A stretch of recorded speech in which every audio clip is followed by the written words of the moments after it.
You're live.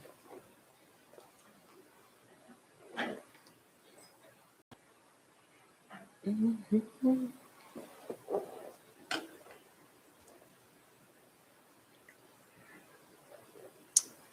Okay. Nobody yet. I do have people in the room, thank goodness, and I'll tell you about that in a minute. Actually, I should have asked y'all about that beforehand. It's okay if I say that you're here? Okay, good.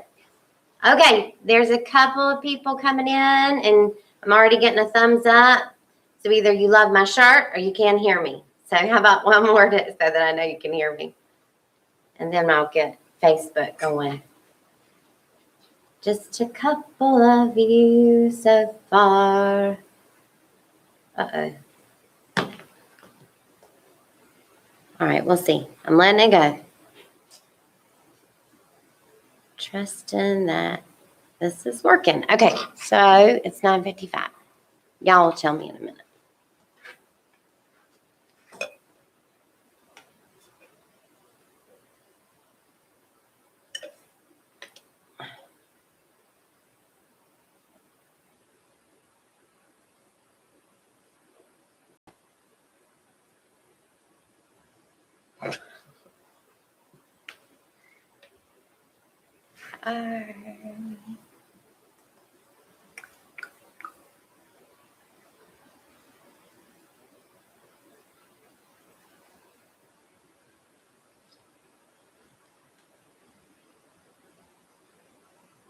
Okay, I better get Facebook going because I don't know what's going on with YouTube. All right. Good morning, both of you. You're here. A lot of times this means there's glitches, and I keep seeing a little bit of a glitch. Okay, letting that go.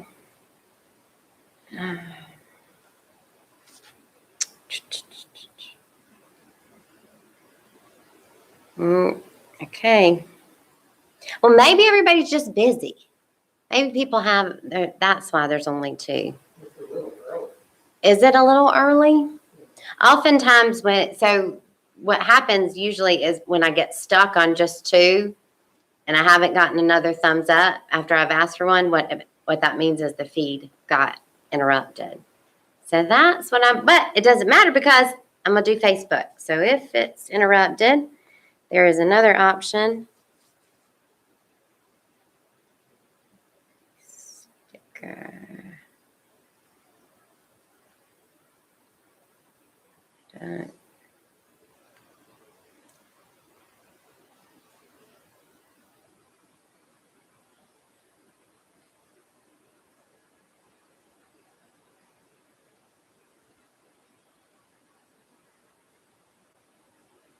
Okay, I need to do this quick because we do have a lot of people that do Facebook now. Yeah, I think something's going on with YouTube. All right. Oh, well, thank you, Susan. Susan says that it's working perfectly. Thank you. Okay, good. I guess y'all just want to join via Facebook today. Live video, right? Okay. And we're going to start the live video over here and see what happens. Yay. Okay. Here come some people. All right. Here they come. I see you. Good morning, Facebook. Good morning, YouTube. Good morning. Good morning. And I need my clicker. Okay. So as we're coming in, I want to tell you that I've got some folks here today. We've got Carol and Dan are here from Illinois today, and John and Carrie. So you really actually don't know how good it is to look at your faces right now. So thank you for being here. Oh, look, they took the mask down so I could see the smile. Most of them are fully vaccinated. I need to tell you a funny story while everybody's coming in. My nephew, who is 5, said was outside playing with his grandparents, my father-in-law and mother-in-law, one of them. And the neighbor came over, and my 5-year-old nephew said, "This is my grandmother. She is fully vaccinated. This is my grandfather. He has only had 1 vaccination." Oh my goodness. Good morning, Facebook. Hearts. I see you guys coming in. Welcome, welcome. I am so glad that you're here. We're gonna, 9:59. Okay. So just while you're coming in, we'll just take a minute to take a breath together. There are folks here with me, so we'll do that. And I just invite you as you're coming in to maybe relax your gaze or close your eyes if you'd like. And today, you know what I'm going to do? I'm going to put my hand on my heart. I've been doing that a lot recently because I am endeavoring to give myself and show myself self-compassion. And that is going to be a lot of what we're talking about today. You wouldn't be able to tell from the title, but we are going to talk about self-compassion today. So I invite you, if you'd like, to join me in putting your hand over your heart as we just take a breath together in through our nose and out. And as we're breathing, we're just becoming aware of the chair as it supports the weight of our body. Maybe of the temperature in the room, on our skin. Doing this as a way of fully entering into this moment. I invite you to allow my words to be the words of your heart. I am worthy of love. I am worthy of compassion. And it is my intention today to show up for myself with love and compassion, that I might then extend that to all of those around me.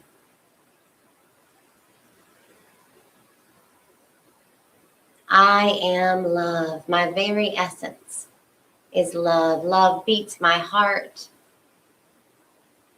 breathes my body.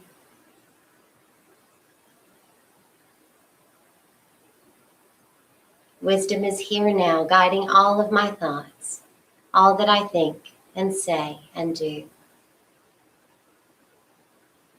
Love's will be done. So I invite you to slowly come back to this moment in time and space. I'm going to skip through that one and have the prayer slide behind me.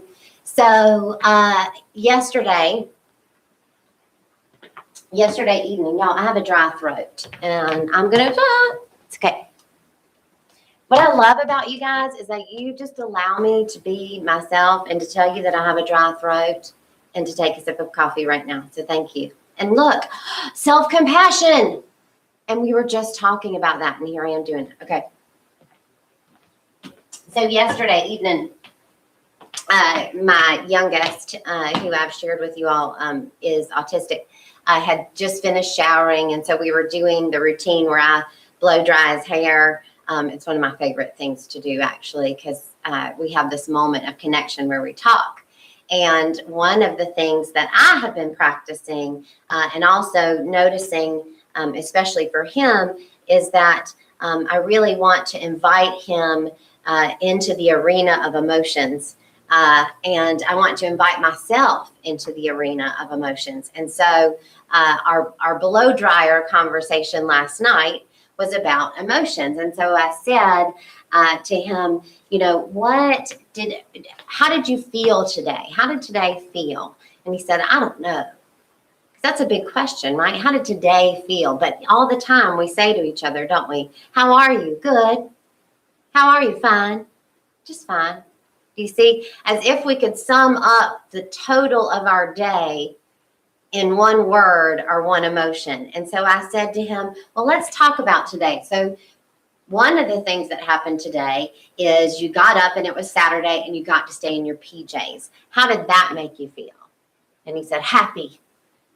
And I said, and then, today is you got to go and play football with the big boys. We call them the big boys. They're high school football players that are masking and playing for about an hour with my boys on the weekend. And he said, excited. And I said, oh, and what happened during the game? I said, was there a time where you got angry? And he said, no. And I said, so did you get every play? He said, I got a touchdown. I said, and how did that make you feel? Excited. And I said, so we just went through this list of emotions, and there were so many. He was excited at one point. He was upset at another point. He was sad at another point. And I just kind of walked him through this day of all of these different emotions. And as I'm doing this, I'm realizing, oh my gosh, what was my day like today? And so I sat with that after my blow dryer time, and I just took out my journal and I started to list all of the emotions that I had felt. One of the first things that I got to do is show up for some friends who I love, and I got to be of service in that way. And so that felt, I had the emotion of purpose and service. And then I got to see my boys get so excited and play football, and that made me filled with joy. And then there were many things I went through. I mean, lots and lots and lots. And I'll tell you that by the end of the day, what's happened for me, really for the past week or so, is I spend some evening time with my journal. And at the risk of being completely vulnerable, I will tell you that what I am doing during that time is allowing myself to feel, really feel. And so I've been doing a lot of crying. And so yesterday included despair, all in one day. Service, love, despair, all in one day. And the reason why I'm talking about this is I was listening to Dr. Susan David, who studies emotions. She did a TED Talk on emotional agility, and it is great. And if we were all together in this room, I would be showing you that video instead of me standing here trying to tell you about it. But what she says is we don't get to have a meaningful life without difficult emotions. And she talks about how there's really this pitfall because we've all decided that there are negative emotions and there are positive emotions. And what we want to do is, if we're feeling one of these negative emotions, we want to right away shift out of it and go, well, what can I be grateful for? And we want to just kind of bypass what we would call the difficult or negative emotions. And I would say that, I don't know about you, but what I have noticed for myself in spirituality and being a spiritual seeker is that there is this tendency to put a smiley face sticker on it, right? My job right now is spiritual leader. So my job is to come here right now and uplift and inspire you. Well, what does that mean if I spent hours last night crying? How do I do that? How do I come and uplift and inspire you if I had these really hard emotions last night? Well, the way that I do that is I recognize that those emotions are a part of the human experience, and acknowledging them and allowing myself to feel them and express them does not make me any more or less spiritual than anybody else. It makes me human, and it's part of the human experience. So go with me on this. This is a talk about loving God, I promise. Follow along. So this is a wheel of emotion, y'all. So Brene Brown was talking about, and I know you're not going to really be able to see this, but what I want just to point out is all of these words are different emotions.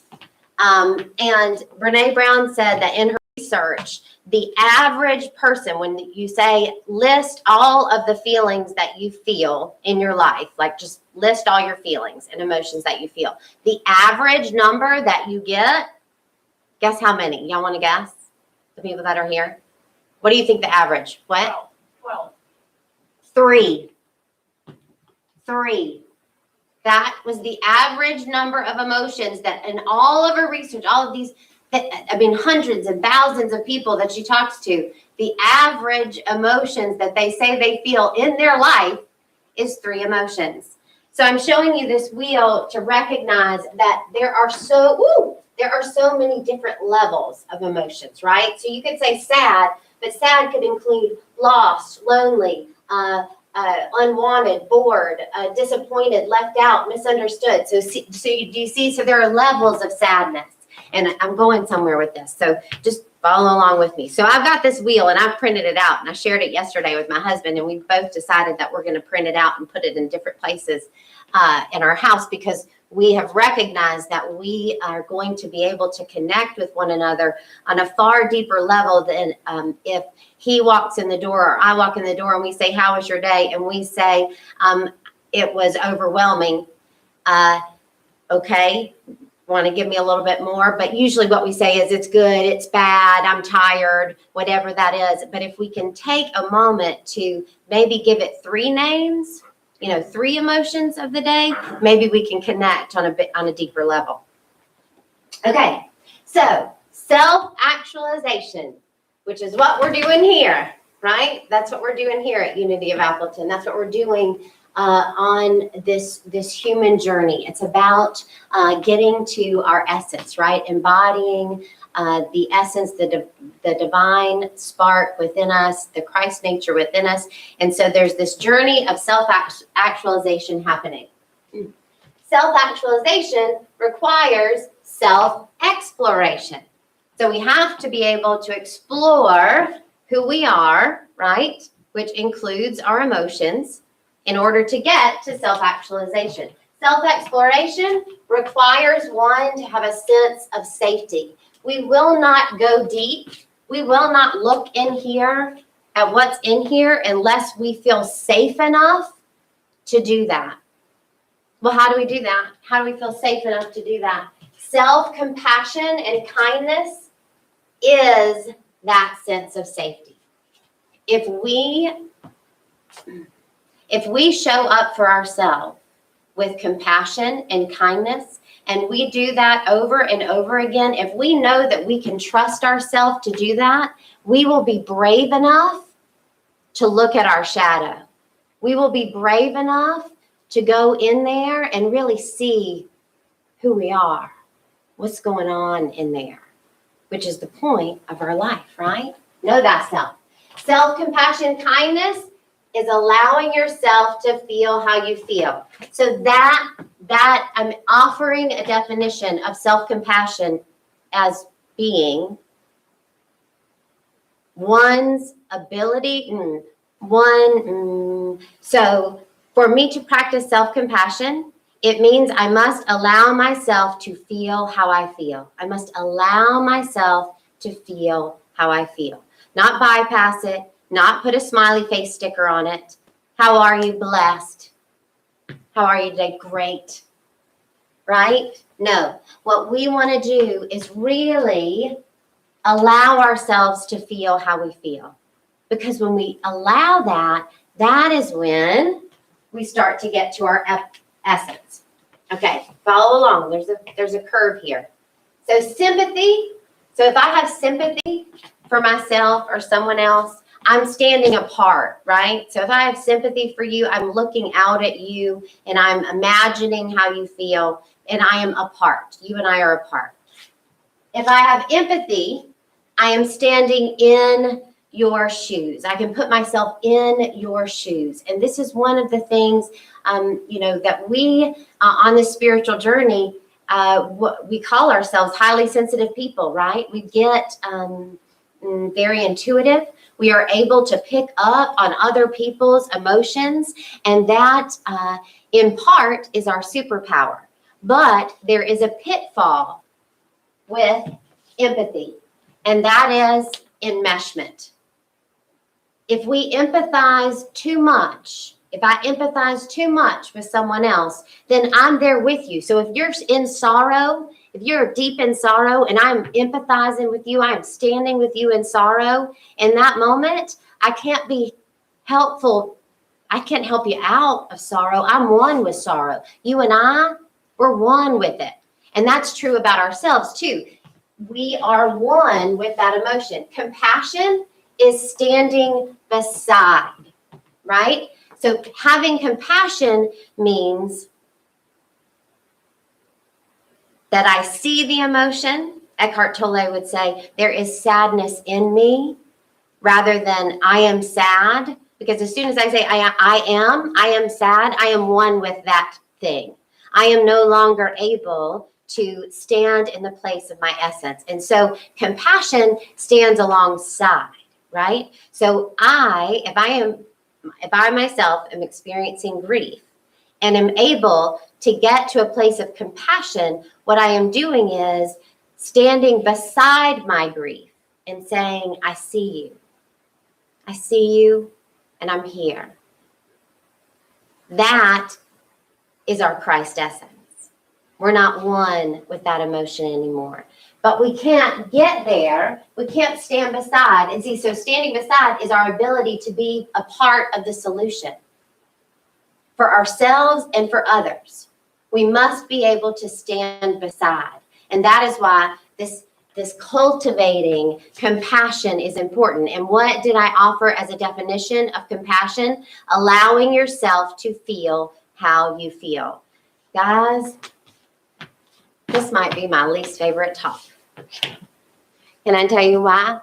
Because I get flooded. Just even little emotions, things that, a memory comes, and if it's too much, I just get real cerebral and I just shut off and I just watch it and I don't experience it. And so one of the things that happened for me this week, I left here on Sunday, and within an hour, I was in a lot of physical pain. And by Monday morning, my husband had to take me to the doctor. I was literally in the fetal position in the waiting room, holding the rock. Remember, we did our prayer and our rock, and he was praying for me because I couldn't do it for myself. And he was saying, the light within me creates miracles. The light within me creates miracles. I was holding onto my rock, but I was crying. I was in so much pain, physical pain. And what happened is I had several bacterial infections, and I've been on a lot of antibiotics all week long.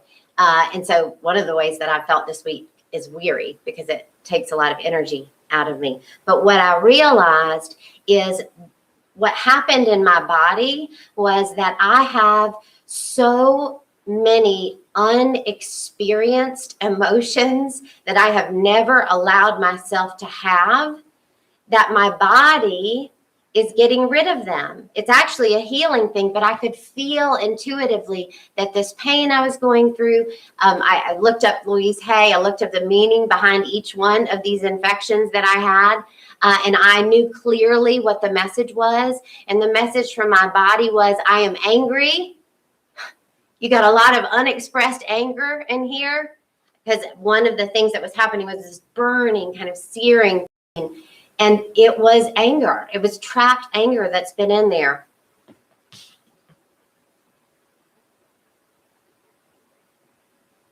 I thought to myself, why am I going to tell you guys this?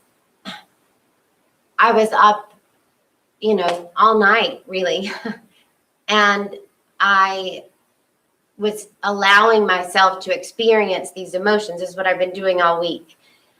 Because I've recognized that my body said, hey, there's some stuff in here that we got to just let go of, and we got to really allow yourself to feel. So there's been just a lot of just really deep crying and anger and sadness.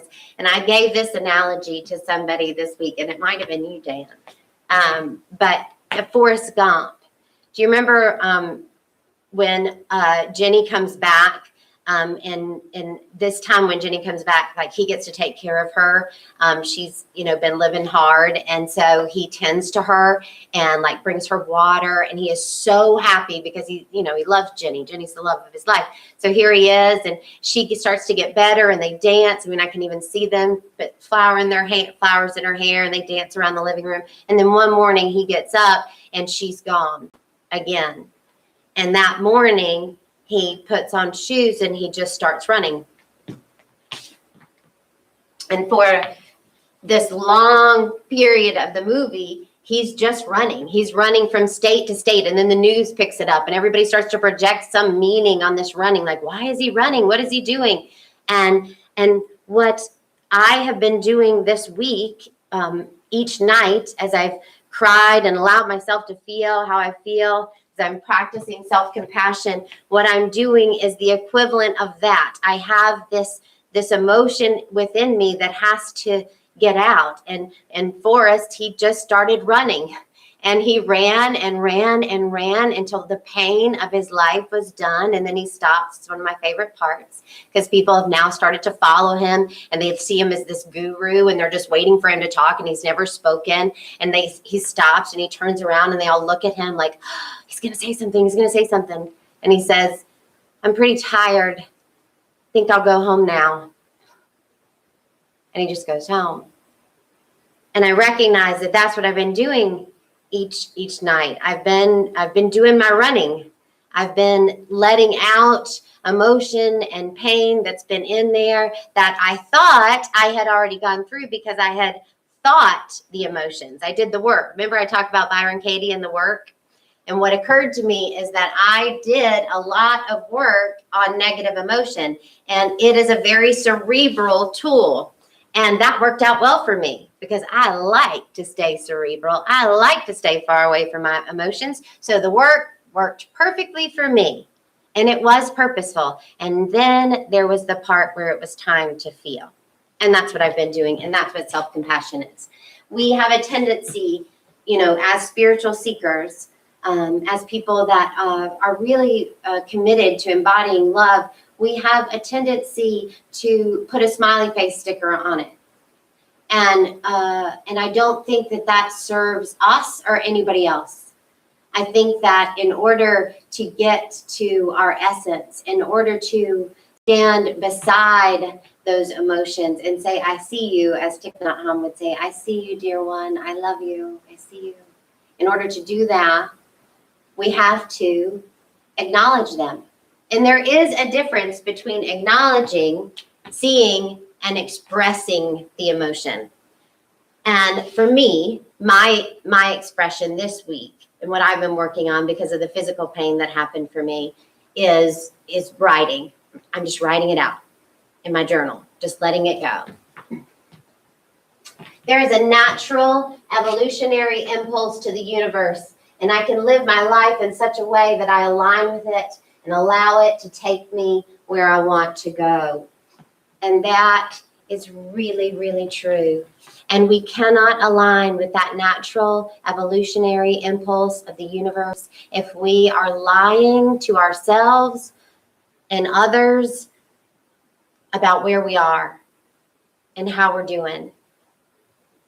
It's been a long year for everybody.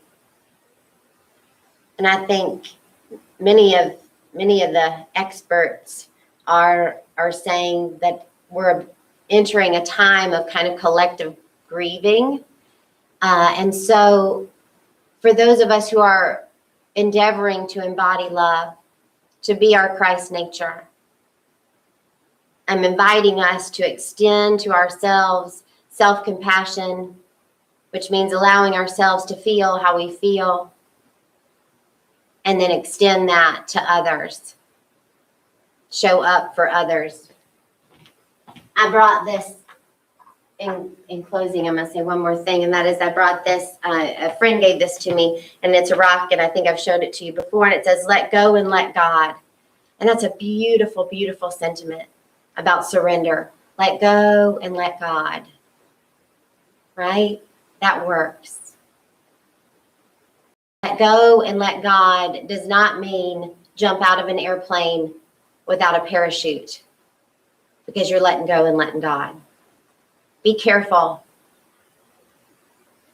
Be careful of making spiritual truths into bumper stickers, because bumper stickers don't show the depth that's underneath the message. Thanks.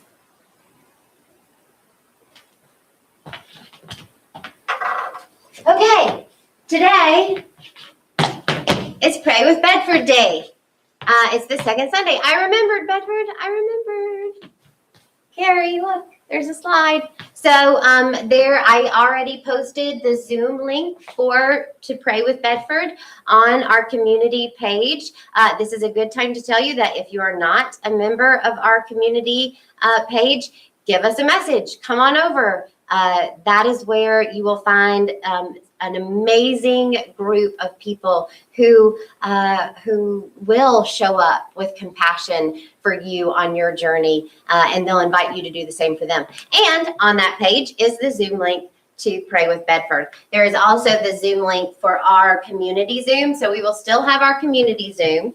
And if you want to pray with Bedford, you can just get in line over there. He'll let you in one at a time. And then when you're done, you can scoot on over to our community Zoom. So that is still taking place too. So the Daily Word. The Daily Word is a Unity Worldwide publication. You can find it at thedailyword.com. And I, because I can, I'm doing tomorrow's word and not today's, because I think it works. So today, so today, for our purposes, the word of the day is inner peace. And the affirmation is, I live in a state of peace today. Using the creative power of my thoughts, I begin my day by centering myself in the peace of God that resides deep in my heart. Breathing deeply, I find this infinite peace. I spend a few quiet moments in this sanctuary as I prepare to greet the day. With peace in my heart, I see beyond any act of another that may disturb or annoy me. I put down my defenses and let wonder guide me. I recognize that I don't know the reasons behind the actions of another, and I bless that person. Compassion, right? I focus on what I want to accomplish today. In awareness of my oneness with the peace of spirit, I live in this truth. I am peace. I am love. I am wisdom. And the paradox, I'm parting from this. So I am wisdom. That is absolutely true. And I can be experiencing an emotion, a human emotion that doesn't feel like wisdom. But if I will allow myself to feel that emotion, then I can stand beside it in the space of wisdom, in the wisdom that I am. I move through my day with confidence, doing that which is mine to do. And the verse is Luke 24:36. While they were talking about this, Jesus himself stood among them and said to them, peace be with you. And I'll say the affirmation again. I live in a state of peace today. And our vision, a world powerfully transformed through shared spiritual awakening. And our mission, advancing the movement of spiritual awakening and transformation through unity, a positive path for spiritual living. Your voices are like a chorus. That sounds so sweet. Values, abundance, acceptance, community, diversity, integrity, joy, and love. And we celebrate our children. Unity of Appleton sees the divinity in all children and nurtures their unfolding spirituality. And I change that every time, it's still there. Oh, so we'll do our moment of gratitude. And so remember, in this moment of gratitude, we are not putting a smiley face sticker on another kind of emotion. We are just being intentional about calling forth this energy of gratitude that lives within us. And it's okay if we are in a moment where we are experiencing an emotion that does not allow for our tapping into gratitude in that particular moment.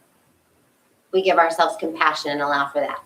And so now I invite you to bring to mind something, a person, a situation, something for which you feel thankful. Maybe hand on heart, a smile, and just silently or out loud, thank you, thank you. I'll tell you what I did. There is an app called Insight Timer. And on that app, there are many different guided meditations. And one of them is cultivating loving kindness. And I wish that I had her name. I think it's Sarah. But I was feeling gratitude for her because she has this 10-minute long meditation in which all it is her affirming that she sees you, that she sees that you're trying, that she sees the ways in which you're wanting to change. And it's just this beautiful, beautiful gift to give to yourself. And every single time there's just tears. And I shared it. Well, I won't say because that would be sharing someone else's stuff. So I will just tell you that's the moment of gratitude. That's the gratitude energy that I brought forth. And I share that with you to say that there are those things out there that can help you, to guide you in cultivating self-compassion and self-love and self-kindness. And Insight Timer is one of those things. Okay. Thank you, everybody, for turning in your pledge amounts. We just kind of wrapped up figuring out where we stand. And I'm sure the board and I will have more to say about that at some future moment. But thank you so much for your continued giving and support of our community. We have grown, we have thrived during this time, and we are oh so close to being together again in the walls.